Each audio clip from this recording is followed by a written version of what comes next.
అభ్యర్థి Donald Trump విజయం సాధించిన విషయం తెలిసిందే. ఈ క్రమంలో ట్రంప్ తన ప్రభుత్వ ఏర్పాటుకు సన్నాహాలను ముమ్మరం చేశారు. అందులో భాగంగా గెలుపులో కీలక పాత్ర పోషించిన బిలియనియర్ ఎలన్ మస్క్, వివేక్ రామస్వామిలకు ఎఫిషియన్సీ శాఖ బాధ్యతలను అప్పగించారు. ఈ ఇద్దరు ప్రభుత్వ అధికార యంత్రాంగం ప్రక్షాళన, మితిమీరిన నిబంధనలు కోత, అనవసర ఖర్చు తగ్గింపు, ఫెడరల్ ఏజెన్సీల పునర్నిర్మాణం వంటి బాధ్యతలను నిర్వహిస్తారు.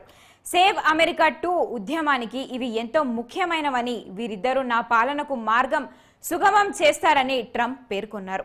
మరోవైపు నేషనల్ ఇంటెలిజెన్స్ మాజీ డైరెక్టర్ జాన్ ను సెంట్రల్ ఇంటెలిజెన్స్ ఏజెన్సీ డైరెక్టర్గా నియమిస్తున్నట్లుగా ట్రంప్ ప్రకటించారు. అమెరికన్లందరికీ రాజ్యాంగ హక్కుల కోసం నిర్భయమైన పోరాట యోధుడిగా రాక్టిఫ్ నిలుస్తారని ఆశిస్తున్నట్లుగా తెలిపారు.